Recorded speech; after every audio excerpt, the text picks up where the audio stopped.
Friends, good evening. আমি মিষ্টি দিয়ে তোমাদের সামনে আমি আবার চলে এসেছি একটা অত্যন্ত জরুরি কথা মানে আমার কথাটা বলার প্রচণ্ড প্রয়োজন বলে আমি তোমাদের সামনে এসেছি।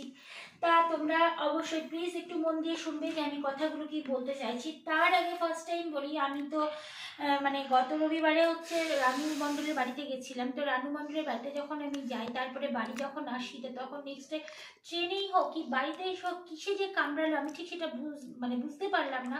তো আমার একটা অসহ্য যন্ত্রণা হচ্ছে বা আমার শরীরটাও প্রচণ্ড খারাপ, ভালো নেই। তবুও আমার মনে মনে অনেক কথা ঘুরছে যে আমি কিছু কথা তোমাদের সঙ্গে শেয়ার করব, যার জন্য আমি ভিডিওটা বানালাম। তো তোমরা প্লিজ একটু মন দিয়ে দেখবে। কথাটা হচ্ছে, আর একটা কথা, আমার যে যা কিসে যে একটা কামড়েছে ওটা আমি তোমাদেরকে দেখাবো, দেখতে পাবে। আমি বুঝতে পারলাম না, তবে প্রচণ্ড ভয়েও আছি, জানি না ওটা থেকে কী হবে। প্রচণ্ড দল কচরা ভাব হয়ে আছে, যন্ত্রণা করছে। তো চলো, আমি যে জরুরি কথাটা তোমাদেরকে বলতে চাইছি সেটা হচ্ছে যে আমি রানু মণ্ডলের বাড়িতে এই নিয়ে দুবার গেলাম, তোমাদের অনেকেরই জানা আছে। তো এখনও আমি যে গত রবিবারে রানু মণ্ডলের বাড়িতে গেছিলাম, আজ হচ্ছে বুধবার, গত 3 দিন আগের কথা এটা। তা আমি যে গেছিলাম, তো সেখানে এখনও সেভাবে ভাইরাল এটা এখনও হয়নি। তো তার আগে যে আমি 4 সপ্তাহ আগে যে ফার্স্টবার গেছিলাম রানু মণ্ডলের বাড়ি, তো সেখানে প্রায় 10,500 জন দেখেছেন যে আমি ওখানে গেছিলাম। তো সেখানে গিয়ে ওখানে আমি কি করেছি না করেছি তোমরা সবাই জানো, সবাই দেখেছো, সবার মধ্যে বেশিরভাগ জনই দেখেছো, বেশিরভাগ জনেরই জানা আছে। তো এবার গিয়েও কি হচ্ছে সেটাও তোমরা নেক্সটে সবাই দেখতে থাকো, দেখতে পারবে। আমি যেটা বলতে চাইছি তোমাদেরকে সেটা হচ্ছে যে অনেকে গিয়ে রানু মণ্ডলের বাড়িতে ভিডিও বানিয়ে আসেন। প্রত্যেকটা মানুষ চায় যে আমি হচ্ছে এই উনার কথাটা বলে আমার ভুল হয়ে গেল। আমি যেটা বলতে চাইছি যে অনেকেও ওনার বাড়িতে ভিডিও বানিয়ে আসে, কিন্তু তার মধ্যে বেশিরভাগ জনই খারাপ ভিডিও বানায়, ঠিক আছে, রাফ ভিডিও বানায়। কি কারণে? ভাইরাল হবে। ভাইরাল হবে কি করে? একটা অসহায় মানুষকে তাকে জ্বালিয়ে, তাকে শতব্যস্ত করে, তার সঙ্গে দুর্ব্যবহার করে, তারপরে তাকে পাগল সাজিয়ে, তার কাছে মারও খাবি দরকার পড়লে, তাকে গালাগালিও করাবে দরকার পড়লে, এই সব করে তারা ভাইরাল হবে। তো এগুলো আমি দেখি আর মনে মনে ভাবি যে মানুষটাকে প্রত্যেকজনের কাছে এভাবে তুলে ধরা হয়, আর প্রত্যেকটা সিরিয়াল বাই সিরিয়াল কমেন্ট চলে আসে যে এই মানুষটা অতিরিক্ত বদমাশ বা অত্যন্ত পাগল আর অতিরিক্ত বোঝে, কোনো কমেন্ট বাদ নেই। একদিকে পাগল বলে, আবার একদিকে বলে অনেক বোঝে, আবার আরেকদিকে বলে বহুত চালাক, আবার কেউ কেউ বলে এত বাজে কথা বলে যে খেয়ে খেয়ে অনেক রস হয়ে গেছে। এই তো কথাবার্তা ছিল। তবে আমি একটা কথা বলবো গাইস, সব থেকে বড় কথা এটা, যে নিঃসঙ্গতার মধ্যে দিন কাটায়, যার জীবন কাটে, একমাত্র সে জানে যে সে কিভাবে চলে, ঠিক আছে। আর যাদের মধ্যে মনুষ্যত্ব বলতে কিছু নেই তারাও সব কিছু বুঝবে না। তো চলো, আমার এখানে আমার অনেক আমার পরিবারে আমার অনেক অনেক বন্ধু আছো, তোমরা অনেক ভালো ফ্রেন্ড আছো, অনেক অনেক বন্ধু আছো, এমনকি পরিবারের বাইরেও সবাই আছে। আমার ভিডিও তো নিশ্চয়ই সবাই দেখতে পাবেন। তবে একটা কথা আমার হচ্ছে এইটাই বলার, যে একটা মানুষকে পাগল সাজিয়ে প্রত্যেকজনের কাছে খারাপ তৈরি করা, এটাই তোমাদের আশীর্বাদ পাওয়া নয়। আমি একটা মানুষকে খারাপ সাজিয়ে সেখানে ভাইরাল হয়ে তারপরে টাকা ইনকাম করব, সেই টাকাটা আমার কতটা কাজে লাগবে আমার ঠিক জানা নেই। তবে আমি এটা বলতে পারি যে তার নিঃসঙ্গতা তাকে অনেক কাঁদায়, অনেক কষ্ট পায়। আমিও জীবনে অনেক একাকিত্বের মধ্যে দিয়ে কাটিয়েছি। হয়তো চারিপাশে অনেক কিছু আছে, তোমরা হয়তো দেখলে ভাববে আমি হয়তো অনেক সুখী, অনেক খুশি থাকি, অনেক ভালো আছি, কিন্তু না, এটা নয়। কারণ একটাই, যে একা থাকে না, সে তার ভেতরের কষ্টের বিষয়টা অন্যের যে হতে পারে সেটা সে বোঝে। তা সেটা বোধহয় শুধু আমিই বুঝেছিলাম, তাই আমি ওনার কাছে ছুটে গেছিলাম। যে প্রত্যেকজনেরই একই কথা, যে ওখানে গেলে তোমার সঙ্গে উনি খারাপ ব্যবহার করবে, তোমাকে উনি মারবে, যাও কিন্তু তোমাকে ঝাঁটা দিয়ে মারবে। তুমি যদি কোনো খাবার দাবার না নিয়ে যাও তাহলে তোমাকে মেরে তাড়াবে, তোমাকে গালাগালি করবে, তোমাকে ঢুকতে দেবে না। তবে হ্যাঁ, এর মধ্যে একটা কথা আছে, খাবার দাবার না নিয়ে গেলে উনি আমাকে মেরে তাড়াতেই পারে, ঢুকতে না দিতে পারে। কারণ কি, আমি এটা বলি যে সত্যি তো উনি একটা একা মানুষ, উনার কেউ নেই, কিছু নেই, উনি কি করবে? উনি তো খাবারটা পাওয়ার জন্যই হা করে বসে থাকেন। একটা জিনিস দেখবে তোমরা লক্ষ্য করে, যে উনি বলিউড থেকে যবে বেরিয়ে এসেছেন তবে থেকে কিন্তু কোনো দিন উনি আজ পর্যন্ত স্টেশনে হাত পেতে ভিক্ষা করতে যাননি। তাহলে উনি কিসের পাগল হলো? পাগলটা কি করে? ওনার আত্মসম্মান বোধ আছে, তাই সেই থেকে ঘরে ঢুকে উনি, আমি জানি না প্রত্যেকদিন কে কী খাবার নিয়ে যায় না যায়, তবে হ্যাঁ যারা খাবার নিয়ে যান বা সবাই, অনেকেই বেশিরভাগ লোকই খাবার নিয়ে যান, কিছু না কিছু কেউ না কেউ নিয়ে যায়। হ্যাঁ, তো ভালো, তুমি ভালো করো। তবে ভাই তোমরা যারা গিয়ে খাবার টাবার নিয়ে গিয়ে ওনার কাছে ভিডিও করে আসো, সব ঠিক আছে, সব কিছু মেনে নিলাম, ঈশ্বরের আশীর্বাদ পাবে। মানুষকে দান করলে কখনো ক্ষতি হয় না, উপরান্ত তুমিও পাবে একদিন না একদিন সেই দানের প্রতিদান তুমি ঠিক পাবে। কিন্তু এরই মধ্যে একটা কথা, আমি তাকে খাবারটা দিয়ে তাকে তুচ্ছ করে ব্যঙ্গ করে তাকে সবার কাছে ছোট করার জন্য আমি ভিডিও বানিয়ে নিয়ে আসলাম, সেটার কিন্তু কোনো মূল্য নেই। সেটা যদি আমি করি না, এখানে কিন্তু অনেক বড় পাপ করলাম, আমি সেটাকে মনে করি। তো চলো, তোমাদের ওই ভিডিওগুলো আমি যে দেখি না, যারা যারা ওনার সঙ্গে দুর্ব্যবহার করে আসো তোমরা, তো এই যে ভিডিওগুলো আমি দেখতে পাই, তো আমি সেই ভিডিওগুলো দেখে আমি মনে মনে ভাবলাম, আমি ঠিক করলাম যে আমি যাবো ওনার কাছে, দেখি উনি আমার সঙ্গে কী ব্যবহার করেন। উনি এতটাই খারাপ, আমাকে সাইডের লোকও বলছে যাও, যেও না, যাস না, গেলে এইগুলো করবে, তুই কিছু না নিয়ে গেলে এইগুলো করবে।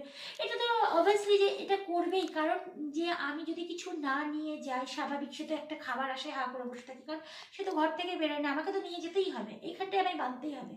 তো মানতে হবে বস, আমি যার জন্য খাবারটা আমি নিজে নিয়ে গেছি। আর নিয়ে যাওয়ার পরে কিন্তু এই নয় যে আমি তার সঙ্গে দুর্ব্যবহার করে আসবো, আমি গিয়ে তাকে আগে খোঁচা মারবো, তারপরে খোঁচা মেরে মেরে তাকে একদম বিরক্ত করে তুলবো, তারপরে বিরক্ত করার পর সে ঝাঁটাটা বের করবে, তারপরে এই মারটা খাবো, তারপরে সে গালাগালি বন্ধ করবে, তারপরে সেগুলো শুনবো, শুনে মজা নেব, তারপরে মজাটা নিয়ে এসে আমি ভাইরাল হবো, আমি তুলে ধরবো, আর আমি তাকে সবার কাছে ছোট করবো, তাই তো? এটা নয়, এটা আমি করতে যাইনি। তো আমি এটা করতে যাইনি বলে হয়তো তোমরা অনেকেই অসন্তুষ্ট আছো আমার উপরে, কারণ আমার ভিডিও তোমরা অনেকেই দেখেছো, খুব ভালোভাবে দেখেছো। এইবার সেখানে এবারকে যে ভিডিওটা আমি পোস্ট করেছি গত রবিবারে, মানে 3 দিন আগের কথা, সেটা আমার প্রচণ্ড বড় হয়ে গেছে, কিন্তু যতটাই ভিডিও করছি আমার ততটাই ভালো লাগছিল। এইটাই কারণ যে মানে ততটা সময়, আমি যতটা সময় ওনার সঙ্গে কাটিয়ে এসেছি, তো ততটা সময় উনি আমাকে এতটা ভালোবেসেছে, এতটা ভালোভাবে ছিলেন আমার সঙ্গে, মানে কি বলবো। আমি খাবার নিয়ে গেছি ঠিক কথা, কিন্তু খাবার উনি না খেয়ে আমাকে খাওয়াতে যাচ্ছে, আমার ছেলেকে খাওয়াতে যাচ্ছে। হ্যাঁ, তাহলে সে কিসের পাগল? তার মধ্যে একটা মনুষ্যত্ব বোধ আছে যে না, ও নিয়ে এসেছে, ও এত সকালবেলা, আমি গেছি 5 সকালে 6টার সময়, আর ওখানে ওনার কাছে পৌঁছেছি 8টার সময়, না এদিক ওদিক করে 8টা বেজে গেছে খাবার টাবার কিনতে কিনতে। তো যাই হোক, তো ওখানে গিয়ে আমাকে উনি কিন্তু অনেকটা অনেকটা মানে যত্নাত্তি করার মতন করেই, আবার কি, উনি একটা মানুষ কিছু পারে না, কিছু করে না, মাথায় ভীষণ চাপ, মনে বিশাল চাপ, কারণ সে একটা বড় জায়গায় গিয়ে সেখান থেকে সে নেমে চলে এসেছে, সেখানে সেটা ভাই তার চিন্তা আছে, অবশ্যই আছে, সেজন্য সে আরও তার মেন্টালিটির দিক থেকে অসুস্থ, সেটা তোমরা সবাই জানো। পারলে ভাই তোমাদের যাদের কাছে টাকা পয়সা আছে, যারা যারা টাকা পয়সা ইনকাম করো, তারা দয়া করে একটুখানি ওনাকে সহযোগিতা করে সুস্থ করার চেষ্টা করো প্লিজ, তাই বলে এইভাবে মজা নিয়ে নাও। আর সব থেকে বড় কথা, উনি সত্যিই খুব একা, আর একা বলে আমি ওনার কাছে গেছিলাম যে আমি ওনাকে একটু খুশি দেবো, ভালোবাসবো, ওনাকে একটু সুখী দেখবো। তো সত্যি আমি কিন্তু বিফলে যাইনি, আমি সফলে গেছিলাম, আমি কিন্তু এটা করে কিন্তু সত্যি ওনাকে অনেক খুশি দেখতে পেরেছিলাম। তা পেরে আমি নেক্সট ডে আবার যখন যেতে, উনি আমাকে যা যা নিয়ে যেতে বলেছিলেন আমি সবটা আবার নিয়ে গেছিলাম নতুন করে। তো নিয়ে গিয়ে এদিন, মানে আমি যেই গত রবিবারে গেছি, তো এদিনও আমাকে উনি এত ভালোবেসেছে, এত আদর করেছে, আমার মানে চোখ দিয়ে পুরো জল চলে এসেছিল। তো মানে কি বলবো, কিছু বলার নেই আমার, জাস্ট কারণ উনি আমার সঙ্গে সত্যিই খুব ভালো ব্যবহার করেছিলেন। কারণ একটা মানুষের মানসিকতা হচ্ছে সব থেকে বড় কথা, আমার মানসিকতা যখন উনি বুঝতে পেরেছেন, তো তখন উনি তো সত্যি মানে উনিও মুগ্ধ হয়ে গিয়ে তো আমাকে ভালোবাসবেন, আর সেটা হচ্ছে আমার বড় আশীর্বাদ পাওনা। ঈশ্বর তো পাচ্ছি, তার মধ্যে একটা অসহায় মানুষের আশীর্বাদ পাওয়াটা তো সব থেকে বড় পাওনা। আর সেখানে আমি সেটা যখন লাভ করতে পেরেছি, ব্যাস এর থেকে সুখী, এর থেকে খুশি আর আমি কিসে হতে পারি। তা ভাই তোমাদের আমি একটাই রিকোয়েস্ট করছি, একটা কথা আমি বলতে চাই যে প্লিজ, আমি তো মানে একটা মেয়ে মানুষ, আমি এখনো উপার্জন করা শিখিনি, বা এখনো হয়নি আমার কিছু উপার্জন।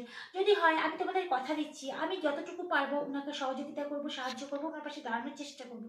তা তোমরা ভাই অনেকেই উপার্জন করো, তো পারো তো প্লিজ ওনাকে একটুখানি একটুখানি কোনো ট্রিটমেন্ট করিয়ে, একটুখানি ভালো সহযোগিতা করিয়ে, যদি ওনাকে ভালো রাখতে পারো, ভালো করতে পারো, ঈশ্বর তোমাদের মঙ্গল করবে। হয়তো উনি একটা কথার ভুলে একটা বড় জায়গা থেকে নেমে গেছিলেন ঠিকই, কিন্তু উনি আজকে পুরো মানসিকভাবে মানে পুরো ক্ষতিগ্রস্ত আছে। তারপরে থাকতে হয় থাকে, খেতে হয় খায়, পাগল তো অলরেডি হয়ে যাওয়ার মতোই হয়ে গেছে না, স্বাভাবিক প্রত্যেকটা মানুষের মধ্যেই এটা হবে, যার এই ধরনের কোনো একটা মানে কি বলবো, মানে কিছু বলেনি। যার একটা এই ধরনের সিচুয়েশন চলে আসবে, তখন সে আর কি করবে, তখন সে এরকমই তৈরি হয়ে যাবে। তার পরিস্থিতি অনুযায়ী সে এখন এই ধরনের। তো তোমরা চেষ্টা করো প্লিজ যাতে সে একটু ভালো থাকতে পারে। আমিও চেষ্টা করবো, তোমরা আশীর্বাদ করো আমি যেন বড় হতে পারি। আমি কিছু পারি না পারি, একটা অসহায় মানুষের পাশে দাঁড়ালে তো ঈশ্বরের আশীর্বাদ পাবো, তাই না? আমি সেটা চেষ্টা করবো। তো চলো, আমার ভিডিও আজ এই পর্যন্ত। তো আমি শুধু একটা কথাই বলতে চাই যে ওনার সঙ্গে যে যতটা যেভাবে ভিডিও বানাও না কেন, আমি বুঝতে পারছি যে প্রত্যেকজন যদি আমরা ভালোভাবে ভিডিও বানাতে চাই মনে করব, তাহলে আমরা হয়তো ভাইরাল হব না, হ্যাঁ না, এইসবগুলো ভেবে হয়তো করবে না। আমি বুঝতে পারছি তোমরা এটা বলতে চাইছো, কিন্তু বিষয়টা তো তা নয় না। বিষয়টা হ্যাঁ ঠিক আছে, তোমরাও কিন্তু নারায়ণ, তোমরাও সত্যি মানুষ, কারণ তোমরা নারায়ণ, তোমরা অতিথি, তোমরা ওনার কাছে যাও, খালি হাতে কেউ যাও না, কিছু না কিছু নিয়ে যাও। অবশ্যই ওনার হিসেবে কিন্তু তোমরা লক্ষ্মী। হ্যাঁ, তো সে ঠিক আছে, সবই ঠিক আছে, কিন্তু একটু কি বলতো ভাই, সবাই যদি আমরা ওনাকে একটু সহায়তা করি, একটু সাহায্য করি, ওনাকে মেন্টালি ট্রিটমেন্ট করানো হয়, তো উনি হয়তো সুস্থ হয়ে উঠবে, বা উনি একটু ঘরের মধ্যে সাধারণভাবে থাকবে। তো আমরা সকলেই প্রত্যেক দিনেই যাওয়া আসাও করতে পারবো, ওনার সঙ্গে আনন্দ করতে পারবো, ভালো থাকতে পারবো, ওনার আশীর্বাদও পাবো, ঈশ্বরের আশীর্বাদও পাবো, সব কিছুই হবে। তো একটা কথা কি, আমরা সবাই এটাই চেষ্টা করবো উনি যাতে সুস্থ হয়ে যান। হ্যাঁ, তো আমি ঈশ্বরের কাছে কামনা করি উনি যেন সুস্থ হয়ে যান। তো তোমরাও এই কামনাই করো যেন উনি সুস্থ হয়ে যান, আমি ওটাই চাইছি। আর সত্যি কথা, একটা মানুষের জীবন ঠিক করে দেওয়ার থেকে আশীর্বাদ এর বেশি আর কি হতে পারে। তো চলো, আমি তোমাদের কাছে এইগুলো বলার জন্যই আমি এসেছি আজকের দিনের ভিডিওটা বানাতে। আর একটা কথা যেটা আমার হয়েছে, আমার যে কিসে কামড়েছে সেটা তো আমি বুঝতে পারিনি। তো চলো, আমি সেটা তোমাদেরকে দেখাচ্ছি। তো চলো, টাটা।